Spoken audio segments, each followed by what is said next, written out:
Hey everyone, it's Tristan Harris. And I'm Aza Raskin. Welcome everyone to Your Undivided Attention.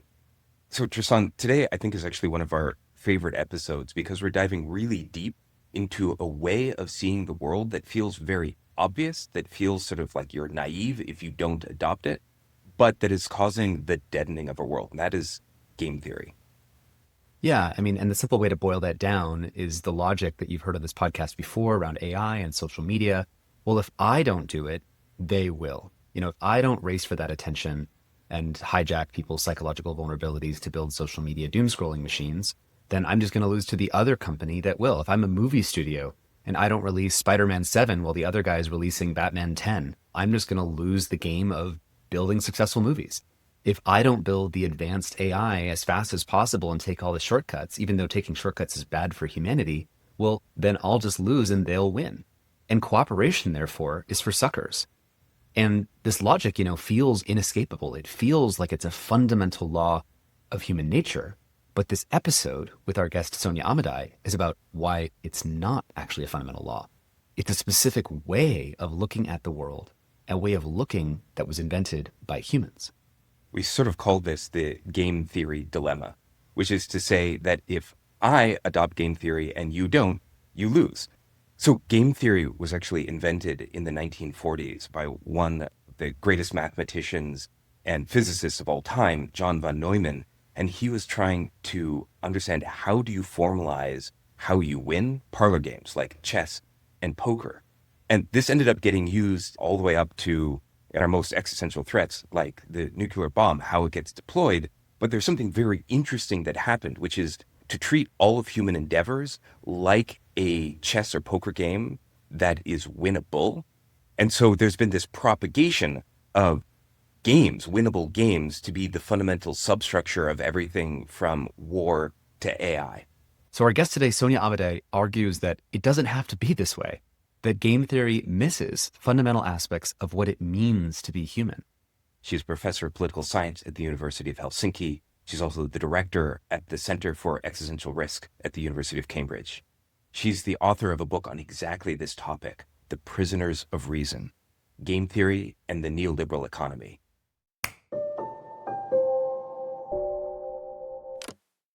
Professor Amadae, welcome to Your Undivided Attention. I'm delighted to be here. Thank you for the invitation. Just to sort of lay out the problem, it's that if I use game theory and you don't, I will outcompete you because I'm acting strategically wisely.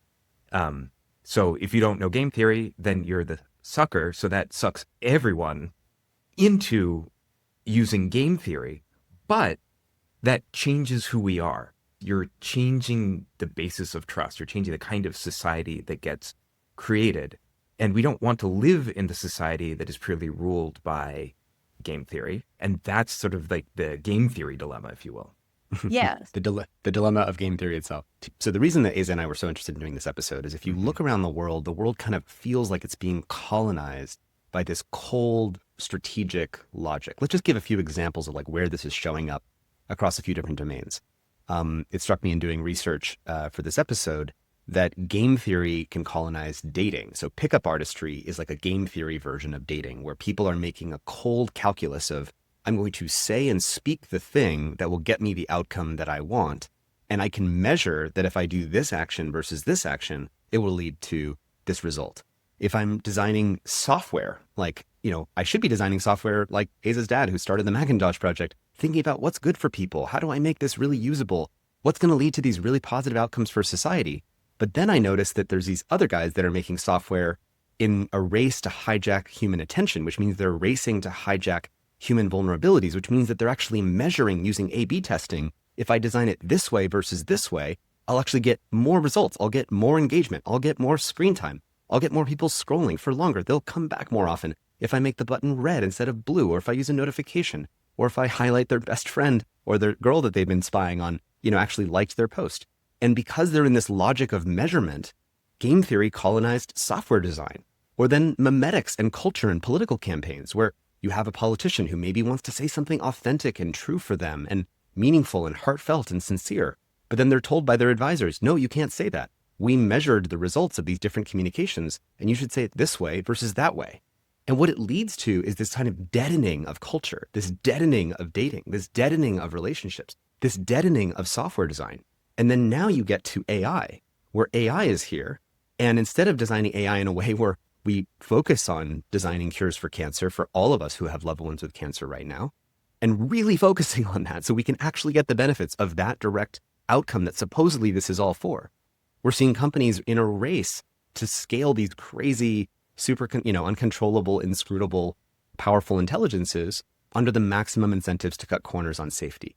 And so in every way, game theory has colonized not just technology and software, but like more and more of our total world. And I want people to get this because I think it helps explain, almost there's a good news to it, which is what you see out there in the world when it feels dead or meaningless or cold or strategic. That's not authenticity. That's actually just a world that has been colonized by game theory. And so what I want to get for this episode is how do we help expose how did this logic really take over? So I think, can we tease that out a little bit just so that people can get a little bit of a flavor of why this is so critical? The most basic point would be to look at the original text, which was John von Neumann and Oscar Morgenstern's theory of games and economic behavior. Expected utility theory was part of this technological decision theoretic breakthrough that allowed social scientists that were using that approach to claim that anything that has any value at all can be captured by expected utility theory. Von Neumann thought that all value could actually be monetized, which you could argue about. But that's the way he thought about it. He thought that you could put a monetary value on anything by watching people's behavior, seeing what they're willing to pay to have a certain outcome. Basically, he had that idea. You could put a monetary value on everything that would motivate people, that would incentivize people. And expected utility theory let you do that. It's probably important to let people know a little bit about von Neumann, because he's such a pivotal figure. Such a pivotal, who is John von Neumann? He seems like such a pivotal figure. And John von Neumann is, well, first he was operating in quantum thermodynamics. So he axiomatized quantum theory. So he's a mathematical prodigy and genius. He immigrates to the United States prior to the Second World War because it wasn't safe. He had the Jewish ancestry. So he moves to the United States and he takes up at Princeton, which then was this location from where he ended up playing a pivotal role in the Manhattan Project, which is in building the atomic bomb that was then used in Hiroshima and Nagasaki during the Second World War. He actually chose the targets of Hiroshima and Nagasaki. He was on the committee that made those decisions. And so just to quickly tie, let's see if I'm getting this history right. Von Neumann is trying to understand how to win at games of chess and poker. He's trying to formalize these sort of parlor games. And to do that, he has to make an assumption about human nature and an assumption about the game being played, which is that you have to win. There is no such thing as cooperation in chess. Then that model that he creates gets picked up and used because he's part of the Manhattan Project to model the quote-unquote game between all the great powers. And so now this very dimensionally reduced model of what humans are, ones where we don't cooperate, is now the basis for the most important decisions the world is making. we've applied a theory of parlor games to nuclear weapons. Yeah, exactly. And that's how you end up with a world where thousands and thousands of nuclear weapons are built on both sides, enough to destroy the entire world. And that is what keeps the world safe, even though it's safe under the, just hairline sort of level of fragility, where just one little false step could still end the world. And yet that was the, quote, rational thing for us to do. But if you try to escape that logic, like you say, well, we shouldn't build nuclear weapons, and you come in as a peace activist, and you say we should just dismantle all nuclear weapons. Well, how do you stop the other guy from doing that? And you end up with game theory feels inescapable. If I don't do it, I just will lose to the other one that will. Yeah, and what you see a lot today in the way that game theory and the prisoner's dilemma is projected in these arms race over AI is asymmetric power. So the UK security strategy for 2025 is all about asymmetric advantage. And that is a real change of worldview from a classic liberal multilateral world where we would be hoping for mutual benefit, and game theory would lead you to conclude there's no other way to come to this solution, quote unquote, of this situation. It's non-negotiable, non-navigable. If I'm the guy that is going to be cooperating, people will trample me.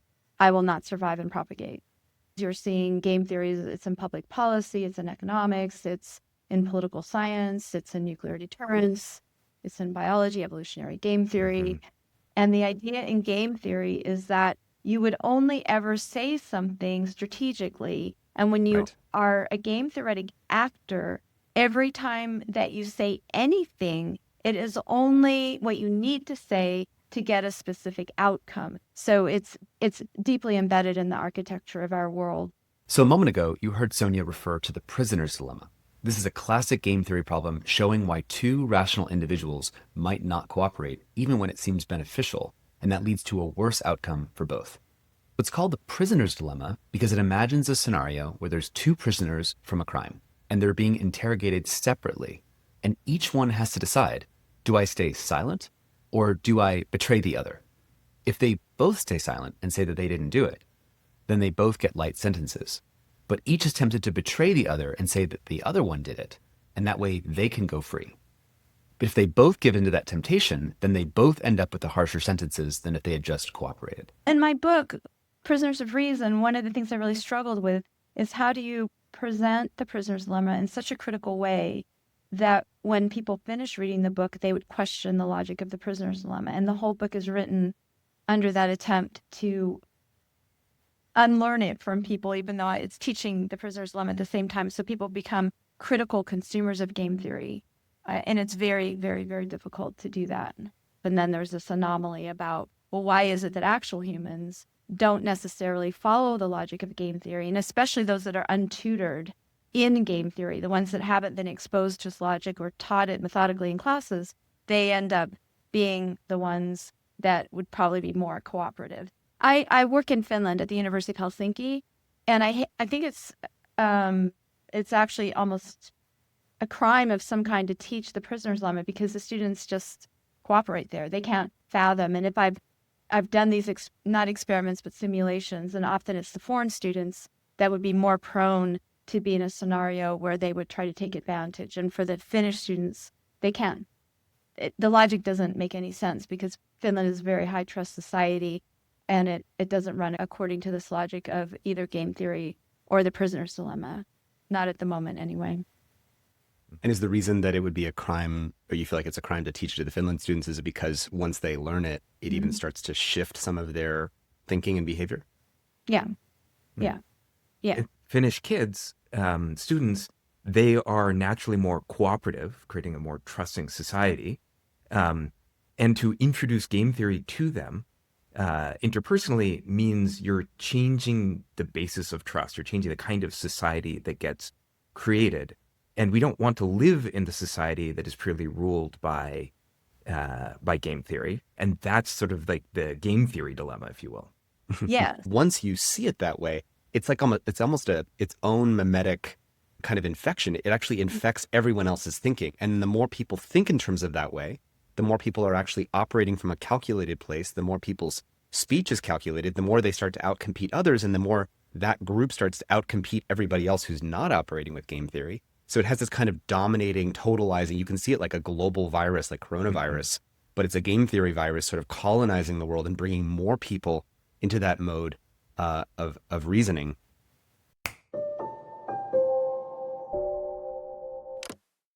So theoretically, if actors can actually find some authentic, trustworthy place, like there's jokes about, what was it, Esalen was doing hot tub diplomacy, where you had some of the Soviet nuclear scientists with the American, I don't know if they were nuclear folks, but I know there are people that were involved, and there's these jokes about hot tub diplomacy. You got to get people in a hot tub just like actually talking to each other as raw human beings, reckoning with what's actually at stake. But to do that, you need this communication. You need authentic communication. You are a trustworthy actor who's communicating with me honestly about what you actually feel. And I'm a trustworthy actor who is receiving your communication and communicating honestly in return. And in a way, the whole problem is trustworthiness. So when people start to shift from communication that's honest to communication that's calculating, where the word communication is almost a false idea. We're actually signaling to each other. So I'm speaking tokens at your brain that I'm calculating, and you know that I'm speaking tokens at your brain. So then you counter respond with tokens at my brain. You see how game theory starts to kind of make the whole world feel inauthentic, make the whole world feel calculating. And if we don't do something about it, we end up in this bad outcome. And that's what nations do, right? North Korea sends a calculated statement where they use exactly these words, but not these words, because they're trying to escalate in kind of this tiered signaling regime. But you're just saying, you're bringing up so many important points about the way that communication is so fundamental, but then also the way that communication itself doesn't get to be a useful tool in game theory because it becomes itself colonized by game theory.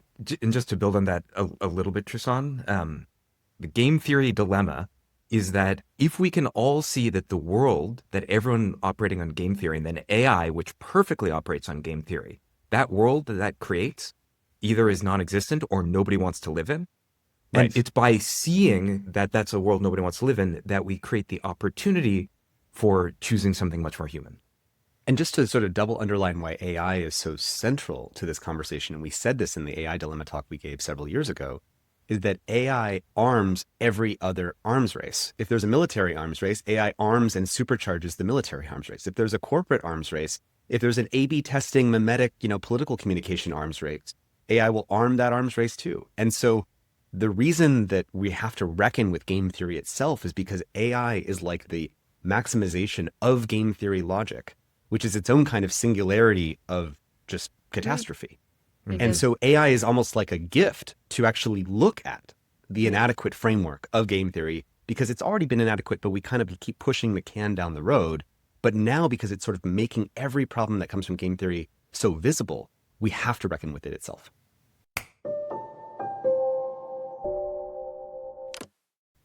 So in the search for solutions about how we escape game theory, it's really important for us to look at, well, what are the assumptions that game theory makes about human nature, so we can start finding where there are cracks. So can you outline what are the assumptions that game theory makes about human nature? So according to game theory, value has to be scarce.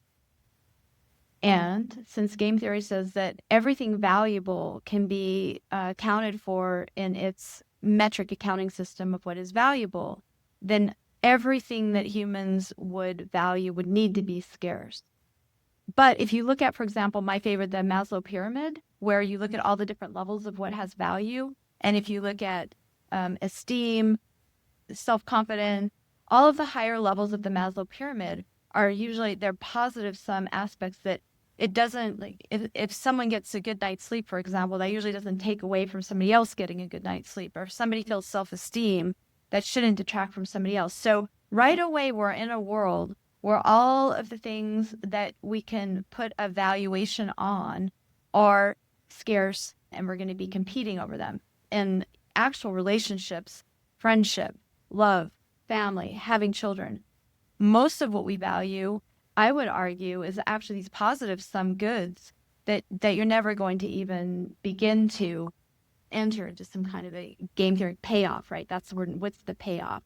And just for listeners, this is the Maslow's hierarchy of needs. It's a framework that Abraham Maslow came up with for what are the different hierarchies of human needs, starting at the base foundational level of, shelter and sleep and biophysical needs, but going up to these more abstract needs of self-esteem, and then eventually Love and self-actualization, belonging. Yes, love, belonging, exactly. community. Yeah. And your point is that those things are not zero sum. If I have esteem. This is why, corporations and organizations are always about, doing appreciation days. And we really appreciated this employee who did this and this and this. And these are ways of sort of doling out more of a fulfilling society that's not zero sum. And there's also hearing in there the assumption that only things that can be measured matter, because only then can you reason on them. So how do you put a number on love or on friendship? And so then game theory just doesn't have anything to say about it, so it doesn't model it. No, it's worse. No? It will do a Sophie's Choice move and say, no, but you will save one child before the other if there's a fire.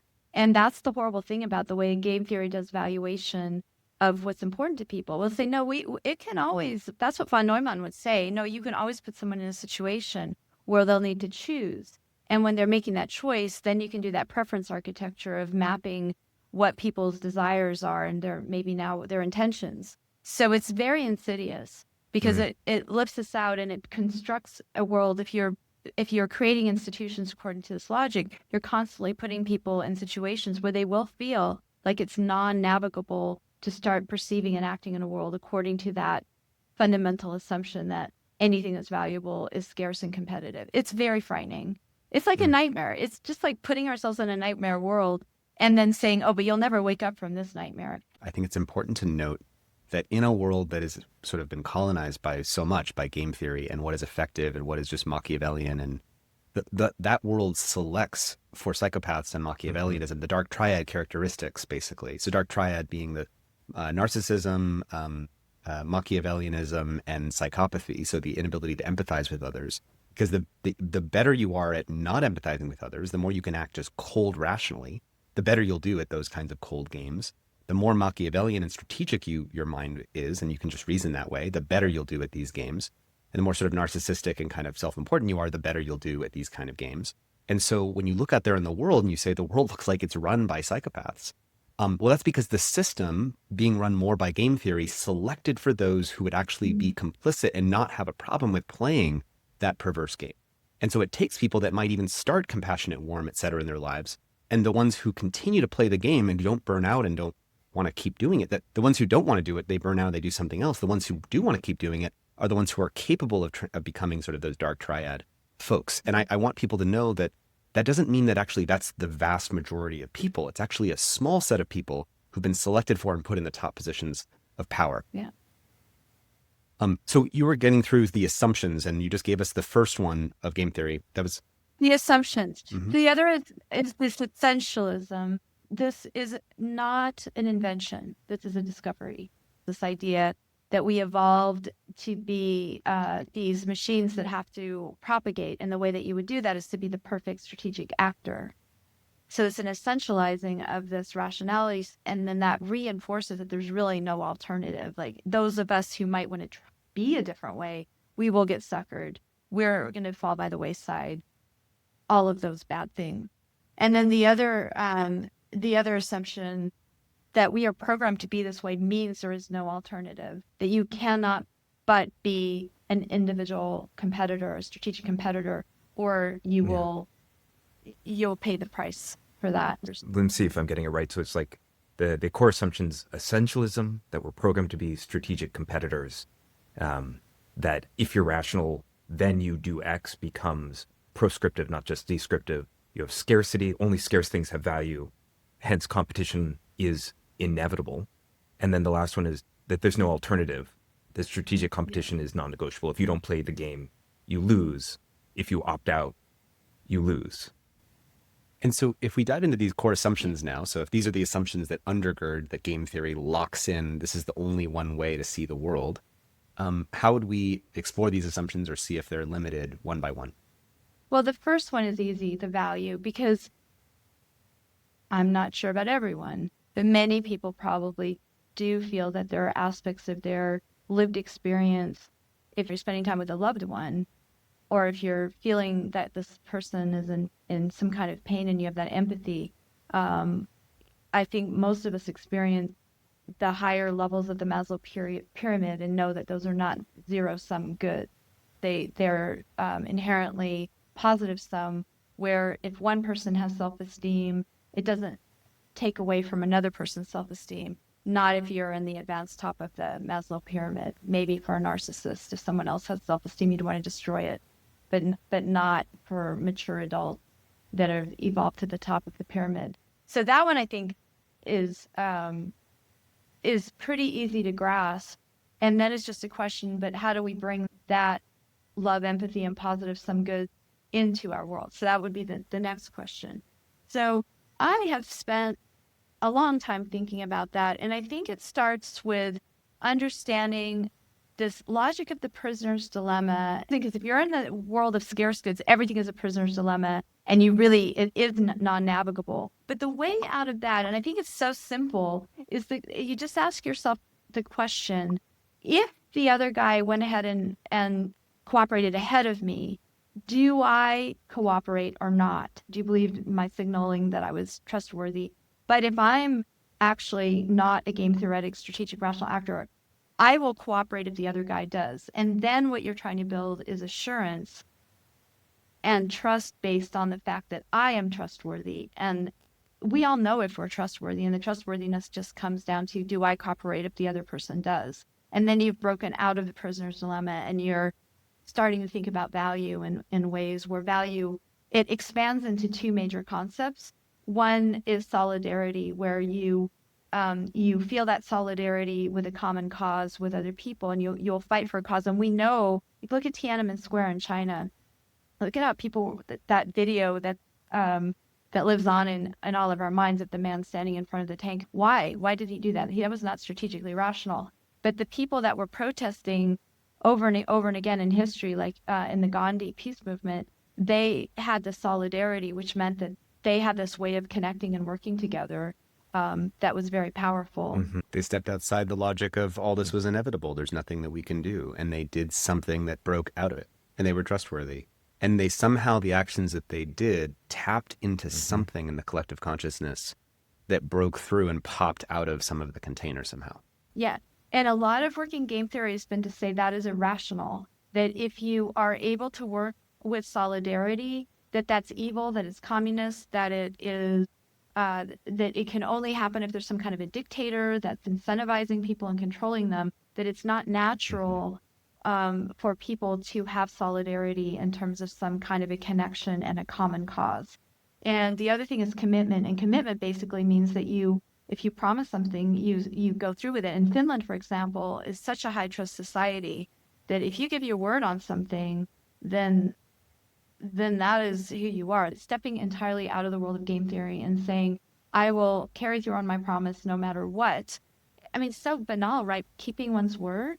How did we lose that? It's fundamental to civil society, or that would be a choice. How did we lose the idea that that's just a fundamental choice for being a moral agent in a political economy? That's just baffling. We have to combat that by, it's very subtle and simple, but we have to believe what we say. And believing what we say, it sounds so trivial, but it's actually pretty difficult, because how many times do you just say whatever it takes just to get some outcome versus believing what we're actually saying. And that's a basic duty for being a citizen in society, is stating what we believe and then trying to make our statements to be true. So those are three pretty basic antidotes that we're all able to put into action. So Yeah. let's just talk about how this all connects to the AI arms race. RAND, the same nonprofit defense think tank that has been involved in research in, nuclear game theory and deterrence, et cetera, has also been doing research on the military and strategic implications of AI since the 1950s. And AI was framed exactly like nukes, existential technology that's requiring strategic dominance, where fear drives the race, game theory legitimizes the fear. If anything, game theory got even more powerful inside of the reasoning about AI, because AI is unique in the fact that it can create step functions in my knowledge of physics, or step function in my knowledge of math, or step functions in my knowledge of energy production. And those step functions in any of those scientific domains could create a step function in military domains, or a step function in industrial domains, where if suddenly you can produce energy an order of magnitude more cheaply than me, or produce all goods an order of magnitude more cheaply than me, or produce suddenly an infinite supply of weapons in a way that I don't have, because AI is a race to arm every other arms race and a race to these step functions, it actually favors the kind of race to an asymmetric advantage, which then becomes the policy, which then becomes the kind of, we shouldn't do anything to regulate or set guardrails on this at all. And it's why you have currently in the United States a proposal for a federal preemption on AI, meaning we don't want any states to regulate AI. We're going to stop and actively prohibit regulations at the state level, because we need a no holds barred, race to asymmetric advantages on every sector. Yeah. And then the AI is programmed to be a strategic rational actor, because rationality is this thing that is game theory. When you put those two together, that we interpret that there has to be this AI arms race, the US wants total strategic dominance in AI for that exact reason, that it's going to give the advantage where there's no coming back once the US dominates in AI. So it's escalatory in the sense the AI will keep feeding back that logic for being rational. And then the human interpreters and makers of policy will say, but we need this asymmetric advantage. And that's like the ultimate winning of this paradigm, the paradigm won. And then it is harder because you and I can take those easy steps of knowing there's more value than scarce value. We can be trustworthy. We can believe what we say, and we can cooperate with others and form groups. But how do we break that out of the highest flung policy environment, especially when you see that the people that are in that environment have been trained for years in this way of thinking? So how do you redo this, especially since the AI is going to be amplifying that set of beliefs? That's, I think, where we are right now. And I think that's quite a predicament. This reminds me also of an example that I think we might have mentioned on this podcast before of how do you break out of this trap. It's not fully true, but if in the world of, relationship vicious spirals, so two people are in a relationship and they're in a vicious spiral where one starts criticizing the other, the only way that the other knows how to respond is, well, you criticize me, so tit for tat, I'm going to criticize you. Well, did you know that you left the dishes out, or you did this bad thing? And then you end up in a downward spiral where both parties actually don't feel good at the end of the day. And they're left with kind of a collective relationship commons between them that is degraded from the fact that they both openly criticized each other. And if you're operating in that paradigm, it might seem like, well, that's the only thing that could have happened. Like, clearly that person criticized me. That's the only route that we could have gone from there. And then you have Marshall Rosenberg come along, the inventor of nonviolent communication, who says, actually it might appear that way, but it turns out there's this other communication. I don't want to call it a strategy because that makes it like calculated and game theoretic, but you basically respond with what it felt like to receive that or hear that. When you said this, I noticed I felt that. Yeah. And you just start with that, because I'm sharing what the effect of what you just said was and what it did to me. But in sharing what I feel because of it, now the other person's empathizing with the impact of their actions. So it's creating connection at a higher dimension than the sort of value metric of who's winning the war of that communication exercise. And in a certain way, you can think of that as a kind of creative move that up until Marshall Rosenberg, maybe people had that in some other languages and other tribes, throughout history. But Marshall Rosenberg kind of put a new move onto the menu of human relationship communication dynamics. And Aza, you've talked about how, just like there was Move 37 in the game AlphaGo. So when the AI that Google DeepMind built that played Go and beat the Go player, it came up with a new move that no human had ever done called Move 37. Yeah. And if you had AIs that are simulating, the way that this could go and actually can discover Move 37s that are positive sum, that look for cooperative dynamics, that everyone was convinced there's no other move. There's definitely no other better way to do this.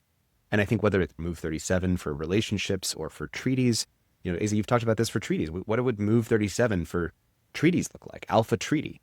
And maybe there are ways that AI can both be a tool in searching for positive sum games in a world that looks like we're locked in, zero sum games. And that brings into my mind, Tristan, I think both of our favorite work in AI alignment, which is about self-other overlap.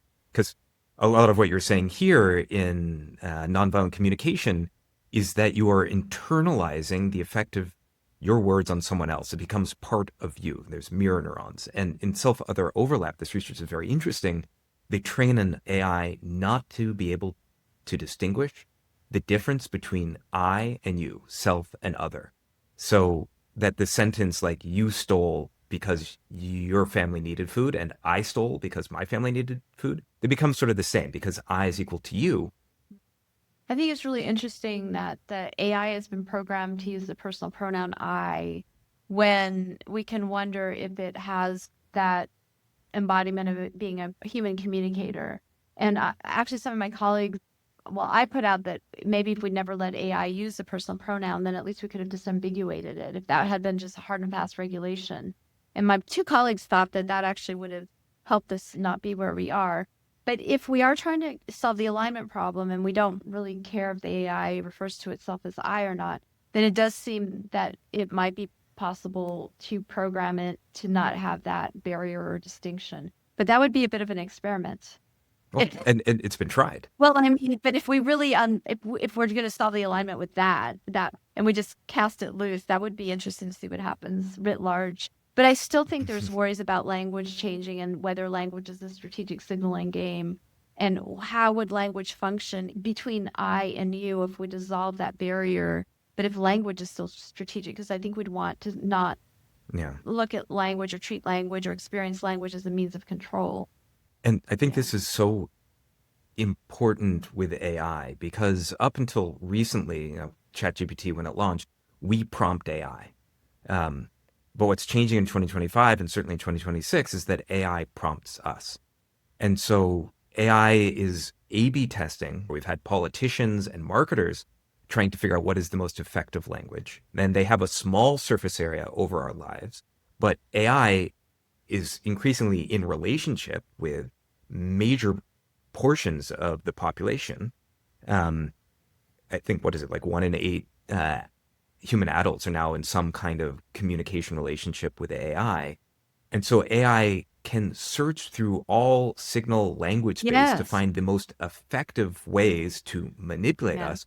And that is a kind of threat that humanity has never had to deal with. Yeah, and you had that sentence that was in your video that was the main one that you have on the website. When you talk about that now language is the fundamental unifier under all of these different domains that AI would have been unleashed on, and that now, because language is how we socially construct the world, that we're letting AI take control of this profound tool of this social common world construction with whatever logic it's programmed into how it uses language, and that it does have the ability to just totally dissolve our social reality if we don't find a way to control it. I thought that was probably the most profound of many profound moments in your conversation for the AI dilemma. The real main thing we've been exploring here is whether in kind of AI creating this zenithification of the game theory logic, is there a way out of that? And then I'm kind of curious about the ability to kind of have this be kind of a jubilee, a break, kind of the kind of maximization of game theory leading to this desire to change game theory, to wake up from a kind of the single cellular, narrow, self-interested logic that dominates the world into this kind of multicellular, collaborative logic in which we can perceive the fear of all of us losing greater than we can fear and feel the world where I lose to you. But in order for that to be true, the way in which all of us lose has to be extraordinarily clear and trustworthily communicated and received by every agent who is in charge of making decisions about the way this goes. I have three thoughts. One, we have a lot of freedom of choice, and that starts with being trustworthy. And that starts with, if the other guy cooperates, I will. If the other guy doesn't cooperate, I'm not going to cooperate. But if the other guy cooperates, I will. So there is freedom of choice that we have fundamentally as agents. Then I was thinking about the nuclear movie The Day After. The movie Sonja is referring to here is called The Day After. It's a 1983 movie that depicts the brutal aftermath of a full-scale nuclear conflict between the US and Russia. It was seen by millions of Americans. In fact, it was the most watched television event in history, and was screened for President Reagan and the Joint Chiefs of Staff. Reagan later said that the film actually changed his mind on US nuclear strategy, and it encouraged him to pursue de-escalation with the Soviet Union. Maybe the point there is to create a Hollywood blockbuster that would be that for this moment, that would build up from, we can undermine those assumptions and we can have that individual freedom outside of the AI world, to have that sort of wake up moment. And then the third thing would be, I don't know about the major programming parties that are at the AI companies. You guys are probably way more in touch with those people. But there is no reason that we would need to be stuck with this orthodox strategic form of rationality. I don't know if the deep mind scientists, if their approach is radical enough. But yeah, why are we stuck with a prisoner's dilemma, prisoner of reason type of approach to strategic rationality? Wouldn't it be possible to essentialize a different kind? I mean, I think that if people could be, I don't like the word educated, but if there could be some kind of participatory environment where leaders are exposed to alternative ways of thinking that would be carefully thought through the way that you guys generate content. But those three things together, making people feel that they can opt out at an individual level and they have the tools, even though knowing where it is hard to opt out, something that's a collective kind of imaginary event that that captures this moment, and then to just go back to the foundations and realize we have so many alternatives, and there's so much goodwill, and there's so many alternative realities and constructions of where we could be to draw from. So I guess I love this conversation. Optimistic with at least thinking those three things and some others would take us in a better direction. One of the things, just to summarize, that I think the day after did was that it made the cost of defection negative infinity. It became existential. So now cooperation becomes the rational thing to do. And I think the point of this conversation is to say, with AI, game theory becomes destiny. And that destiny is a thing nobody wants. That also has negative infinity. And so if we can all see that and see it clearly, that means cooperation does become the rational thing. Clarity, we say in our work, creates agency. And if we have clarity about the current destination being an outcome that no one wants, we can choose something else. And, it's a difficult picture. It is probably the hardest problem that humanity has ever faced, certainly the hardest coordination problem that we've ever faced. And yet, this whole conversation, I'm reminded of a quote I was just pointed to recently by Luis Alvarez, who was the winner of the 1968 Nobel Prize in Physics, perhaps the greatest experimental physicist of the century, remarked that the advocates of these sort of game theoretic schemes were, quote, very bright guys, no common sense. There's this kind of over-intellectualization of that highly intelligent people build elaborate abstract models. They trust their mathematical formalism too much, but they ignore obvious real-world constraints, incentives, human behaviors, and deeper sort of truths of human nature, inside of which may lie the answer of snapping ourselves out of this cold mathematical logic. And so maybe we can, since we're appealing to the high credibility gods here of inspiring figures of history, if Einstein is sort of just pointing us at what is the higher level of consciousness we need to be operating from to snap out of the lower level consciousness of just pure mathematical logic of game theory. Well said. I wanted to just call back. There were sort of two competing schools, is my understanding, that came post-Darwin to interpret Darwin. One is it's just brutal competition. And the other one was, well, this is about mutual aid and cooperation. I think Darwin was the first person to ask, where do the noble traits come from? Like altruism and like heroism and like, where does it come from? And we had an episode with David Sloan Wilson, who worked closely with the sociobiologist E.O. Wilson. And they have this like wonderful phrase that sums it all up.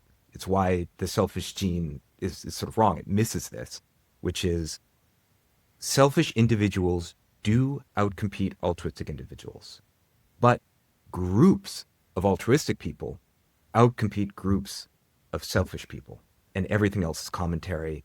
And game theory misses this kind of noble traits that comes from groups operating together. It's like, because noble traits are about giving something up for a greater whole. Yeah, it's a team reasoning, and team reasoning, you break entirely out of game theory. And really, that's where we are on the planet now, right? I mean, if we don't figure out a way to cooperate rather quickly, and if we don't find a way for not to be, like we've already been colonized by institutions operating about the game theoretic logic. But once the AI is building those institutions and changing language and changing what's normal to ever and ever more higher bars of strategic competition, if we don't find a way to derail from that, it could be pretty desperate. But knowing it's an option and we can be trustworthy and we can believe what we say and we can have value that's not scarce, maybe just that's an inner light that just starts to create a possible different imagining. If we can start to believe that there would be an alternative possibility, then maybe that's the first step. With some very minimal building blocks, maybe we can start to create other social patterns and not to lose hope that we need to be these strategic cutthroat actors. Sonja, thank you so much for coming on Your Undivided Attention. Oh, my goodness. I really think one of the most important, completely under the radar conversation that needs to happen. Yeah, absolutely. Thank you, Sonja, so much for coming on Your Undivided Attention. We're so grateful to have you. And your work with your book, The Prisoners of Reason, is just so illuminating to highlight this for everybody. So thank you so much for writing it and for coming on. I'm delighted. Really nice to meet you both.